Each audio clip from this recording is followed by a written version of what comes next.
Cinema utter flop.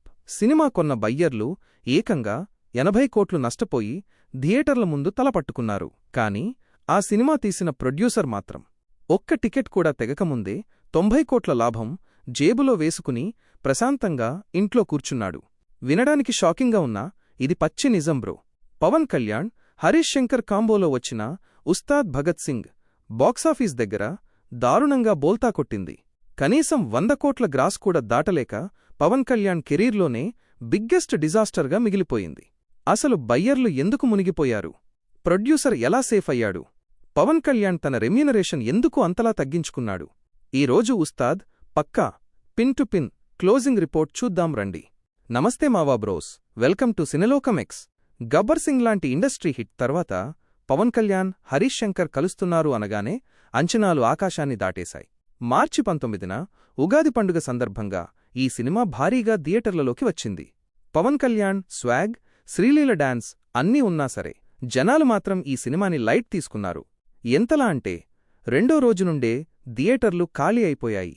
అసలు ఈ 15 రోజుల్లో బాక్సాఫీస్ దగ్గర ఏం జరిగింది, బడ్జెట్ ఎంత లాంటి లెక్కలు ఇప్పుడు మాట్లాడుకుందాం. ముందుగా ఈ సినిమాకి పెట్టిన ఖర్చు చూద్దాం. సినిమా షూటింగ్ హైదరాబాద్లో వేసిన భారీ సెట్స్ కోసం 135 కోట్లు, పబ్లిసిటీ కోసం ఇంకో 15 కోట్లు, మొత్తం కలుపుకుని ఈ సినిమా బడ్జెట్ అక్షరాల 150 కోట్ల రూపాయలు. అయితే ఇక్కడే పవన్ కళ్యాణ్ గారు ఒక గొప్ప పని చేశారు. మామూలుగా ఆయన రెమ్యూనరేషన్ ఇప్పుడు 130 కోట్ల దాకా ఉంది. కానీ సినిమా లేటవడం, బడ్జెట్ పెరిగిపోవడంతో ప్రొడ్యూసర్ల మీద భారం పడకూడదని ఏకంగా 100 కోట్లు వదులుకుని కేవలం 30 కోట్లు మాత్రమే తీసుకున్నారు. ఇక శ్రీలీలకి 3 కోట్లు, రాశీ ఖన్నాకి 1.5 కోట్లు ఇచ్చారు. డైరెక్టర్ హరీష్ శంకర్కి 15 కోట్లు, దేవిశ్రీ మరియు దమన్ మ్యూజిక్ ప్యాకేజ్కి 6 కోట్లు ఖర్చు అయ్యాయి. ఇక్కడే అసలైన మ్యాజిక్ జరిగింది ఫ్రెండ్స్. థియేటర్లలో బొమ్మ పడకముందే ప్రొడ్యూసర్లు ఎలా కోట్ల లాభాలు చూశారో పక్కాగా లెక్కలేద్దాం. ఈ సినిమా డిజిటల్ హక్కులని ఓటీటీ నెట్ఫ్లిక్స్ వాళ్లు ఏకంగా 82 కోట్లు ఇచ్చి కొనుక్కున్నారు. ఇక టీవీల్లో వేసుకోవడానికి జీ తెలుగువాళ్లు 23 కోట్లు, ఆడియో పాటలకి సోనీ మ్యూజిక్ వాళ్లు 5 కోట్లు ఇచ్చారు. అంటే కేవలం నాన్ థియేట్రికల్ ద్వారానే ప్రొడ్యూసర్కి 110 కోట్లు వచ్చేశాయి. ఇక థియేటర్ల విషయానికి వస్తే ప్రపంచవ్యాప్తంగా అన్ని ఏరియాల బయ్యర్లు కలుపుకుని ఈ సినిమా థియేట్రికల్ రైట్స్ని 130 కోట్లకు కొనుక్కున్నారు. ఇప్పుడు టోటల్ ప్రొడ్యూసర్ లెక్క చూడండి. ఓటీటీ, టీవీల ద్వారా వచ్చిన 110 కోట్లు ప్లస్ బయ్యర్లు ఇచ్చిన 130 కోట్లు సమానము మొత్తం 240 కోట్లు. సినిమా బడ్జెట్ 150 కోట్లు తీసేస్తే ప్రొడ్యూసర్కి రిలీజ్కి ముందే టేబుల్ మీద ఏకంగా 80 నుండి 90 కోట్ల నికర లాభం మిగిలింది. ఆయన సూపర్ సేఫ్. ప్రొడ్యూసర్ లాభం జేబులో వేసుకున్నాడు. కానీ 130 కోట్లు పెట్టి కొన్న బయ్యర్లు లాభపడాలి అంటే జనాలు టికెట్లు కొనాలి కదా. ప్రింట్స్, పబ్లిసిటీ కలుపుకుని బయ్యర్లు సేఫ్ అవ్వాలంటే థియేటర్ల దగ్గర కనీసం 132 కోట్ల షేర్ వెనక్కి రావాలి. మొదటి రోజు పవన్ కళ్యాణ్ స్టామినాతో ఓపెనింగ్స్ అదిరిపోయాయి. డే 1 ఇండియా నెట్ 34.75 కోట్లు రాగా వరల్డ్ వైడ్గా 53.40 కోట్ల గ్రాస్ వచ్చింది. ఇది పవన్ కళ్యాణ్ కెరీర్లోనే one of the biggest openings. కానీ ఆ ఆనందం ఒక్కరోజు కూడా నిలవలేదు. నిజం చెప్పాలంటే రెండో రోజే సినిమా దారుణంగా క్రాష్ అయిపోయింది బ్రో. డే 1తో పోలిస్తే డే 2 కలెక్షన్స్ ఏకంగా 74% కిందకి పడిపోయాయి. వీకెండ్లో జనాలొస్తారు అనుకుంటే అది జరగలేదు. ఫస్ట్ వీకెండ్ పూర్తయ్యేసరికి ఇండియాలో వచ్చింది కేవలం 52.90 కోట్ల నెట్ మాత్రమే. ఇక అసలు పరీక్ష మండే టెస్ట్ ఆదివారం 7.5 కోట్లు వస్తే సోమవారం ఏకంగా 75% పడిపోయి కేవలం 1.96 కోట్లకి పడిపోయింది. స్టార్ హీరోల సినిమాలు కనీసం ఫస్ట్ వీకైనా స్ట్రాంగ్గా ఉంటాయి. కానీ ఉస్తాద్ రెండో రోజే చేతులెత్తేసింది.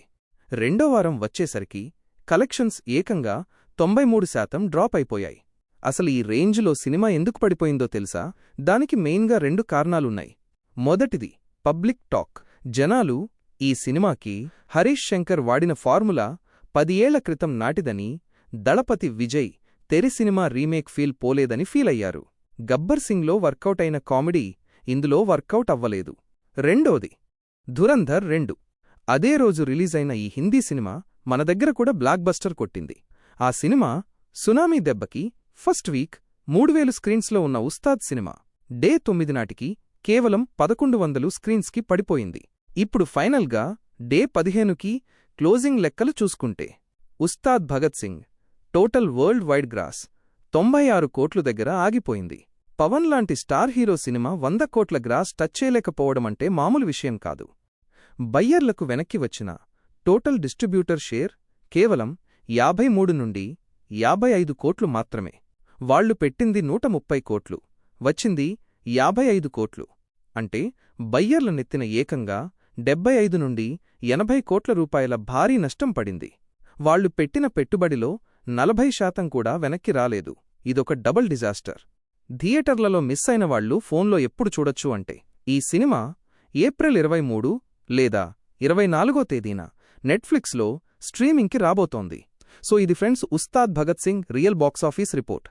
థియేటర్లలో బయ్యర్లకి కన్నీళ్లు మిగిల్చి ప్రొడ్యూసర్ జేబులు నింపిన ఈ సినిమా గురించి మీరేమనుకుంటున్నారు? కింద కామెంట్ చేసి చెప్పండి. ఇలాంటి ఫేక్ లేని జెన్యూన్ బాక్సాఫీస్ రిపోర్ట్స్ పక్కా పిన్ టు పిన్ లెక్కలతో తెలుసుకోవాలంటే మన సినెలోకమెక్స్ ఛానల్ని ఇప్పుడే సబ్స్క్రైబ్ చేసుకుని ఆ గంట సింబల్ని ఆన్లో ఉంచుకోండి. వీడియోని లైక్ చేయడం మర్చిపోకండి. మళ్ళీ కలుద్దాం బ్రోస్. Take care.